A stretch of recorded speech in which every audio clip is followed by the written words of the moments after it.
I'm Douglas Kruger, author of the global new book, Political Correctness Does More Harm Than Good. Today, let's confront a difficult question. How do you know when it's time to seriously consider leaving home, leaving a nation or a state? There are warning signs from history, and they do repeat all over the world with a fair degree of consistency in different nations. Let's take a look. During June of 2020, the small tax-paying base of South Africa was stunned to hear of a serious proposal to change inheritance laws. The goal would be to ensure that children could no longer inherit from their parents. It would all go to the state instead. This represents a compromising of both property rights, the state taking something that belongs to a family, and a compromising of the enforcement of contracts, the state superseding the legal contracts by which people cede property to their children. This worrying trend has been popping up all over the world. In 2017, the New York Post ran a headline that read, "New York Mayor Calls for End of Private Property." This is precisely how Venezuela began its descent into extreme poverty, from its starting point as the wealthiest nation in South America. Politicians regularly indulge in the kind of rhetoric by which they say that they will share the wealth. Phrasing it this way sounds a lot better than, "We will violate contracts and confiscate private property." But where they go further than mere talk and begin to genuinely push for legislation to override private property and contracts, mass poverty is not far behind.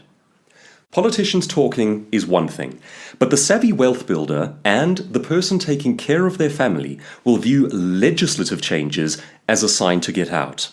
At the risk of sounding like a fearmonger, it is worth noting that when extreme tyrannies do engage in the confiscation of wealth, they do so awfully swiftly, in order to ensure that individuals do not have the time to get their money out of a nation.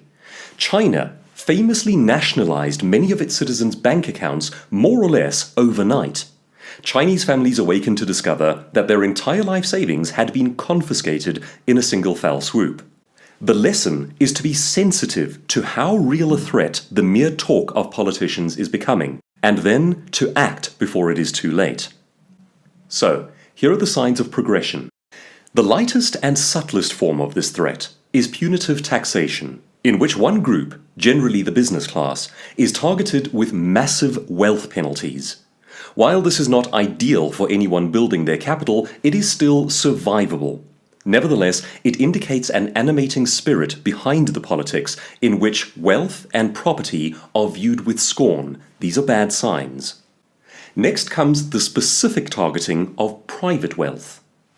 When this begins, serious wealth builders begin to make plans to leave.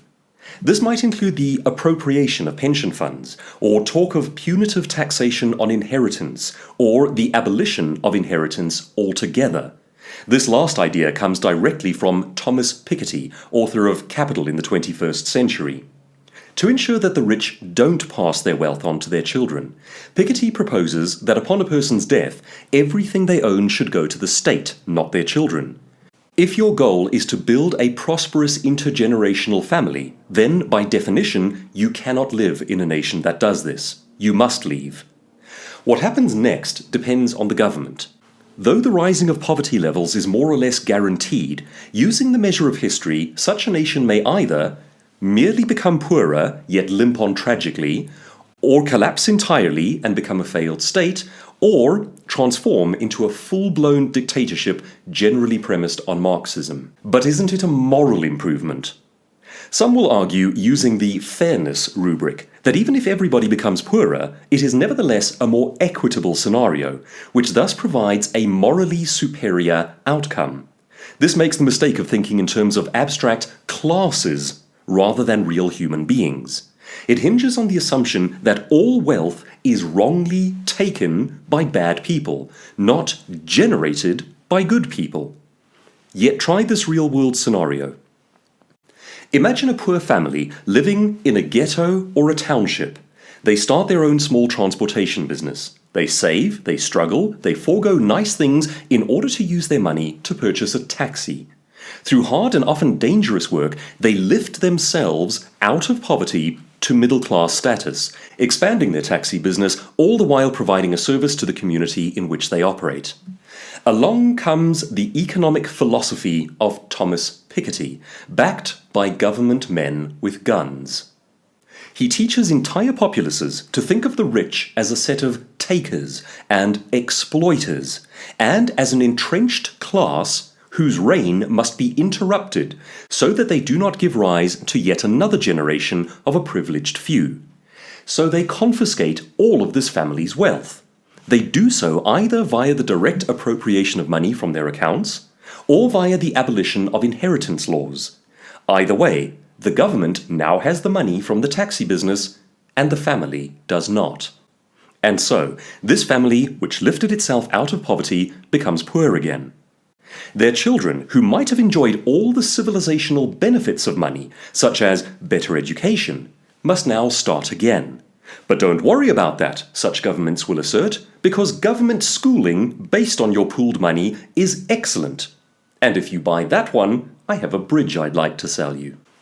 For more on that topic, see Thomas Sowell's excellent book, Charter Schools and Their Enemies, in which he broadly identifies government interventions into schools as one of the biggest threats to both quality education and modern civilization.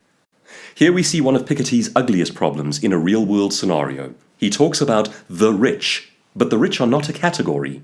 These are millions of real people with vastly differing stories, all trying to help their children to go further than them, which, frankly, is the best thing that human beings do. In fact, even in the United States, which enjoys extreme wealth by global standards, 77% of people with $3 million or more in investable assets come from middle class or a lower class background. They did not start rich. Piketty and his supporters are not disrupting the rich. They are merely preventing escape from poverty. These first signs are economic and legal. Historically, there are several other things that untenable nations do. They include disarming their population. This has happened prior to every major national collapse or historical level government genocide of its own people in history. Legal disarmament has always been a fabulous way of making sure that honest people are defenseless. All it ever does is to change the ratio of power between the honest and the iniquitous. The next one, banning or curtailing freedom of the press.